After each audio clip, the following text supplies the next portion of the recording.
Welcome back to another forecast update. Today we are going to talk about the latest information about a complex winter storm this week.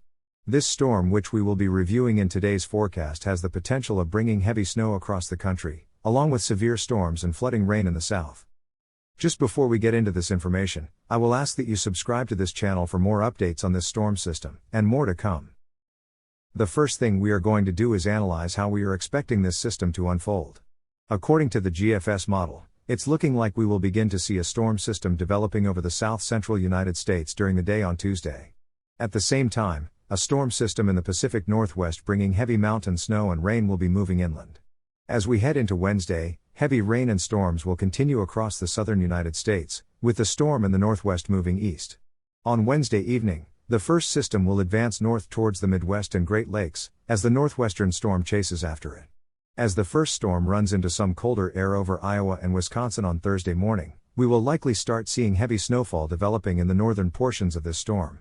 Snow will spread into the interior northeast and lower Michigan by the afternoon, and then into the overnight hours. Once we reach Friday, the first system looks like it may weaken quite a bit, only bringing light snow to parts of the northeast. But don't forget about the other storm. Take a look at what the GFS model is suggesting. Most weather models are actually agreeing with this scenario playing out. It's showing that northwestern storm moving southward as we head into the latter half of the work week, before possibly strengthening somewhere around Missouri on Friday. This small low-pressure system may spread snow over St. Louis, Missouri and Indianapolis as we head into the weekend, with snow possible for Columbus and Cleveland, Ohio, and Detroit, Michigan. This small system may barely catch onto some moisture off the east coast as it heads east on Saturday, bringing some additional snow to parts of the interior northeast through Sunday morning. So now that we know basically how this storm will play out, how much snow are we expecting? For the western United States, widespread mountain snow is being forecasted from Washington down into New Mexico. The heaviest snow is likely in the Cascades in Washington state, as well as the northern Rockies in parts of Montana, Idaho, and Wyoming. When that second system moves out of the northwest and comes into the plains, it's looking like it will bring mainly widespread light snow. If it is able to strengthen over Missouri and surrounding areas like a lot of models are suggesting, then we may see a swath of snow from central Missouri into northern Ohio. The initial storm system looks like it will bring an area of heavy snow from Iowa into northern lower Michigan. And lastly, for the northeast, this system will be yet another missed snowstorm for the I-95 corridor, but places in upstate New York and northward can expect snow out of this storm.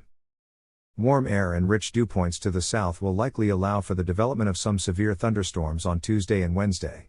This isn't looking like a major outbreak as of now, but we could certainly see some severe weather activity starting up in eastern Texas on Tuesday. These severe storms will likely be accompanied by damaging wind gusts and possibly a couple tornadoes. The severe threat will expand and shift east on Wednesday. I personally think Wednesday will be a more active day in regards to severe storms, especially between Louisiana and Alabama. These storms may feature another round of damaging winds, hail, and tornadoes. Along with the storms, heavy rainfall is expected, especially in the Arklatex region. Because of that, a slight risk of excessive rain has been implemented for that region, in anticipation of repeated rounds of heavy thunderstorms and rain. I appreciate you watching today's video. If you did enjoy the presentation and if you would like to see more, please make sure you subscribe. You can also share this video with family or friends to help spread the word.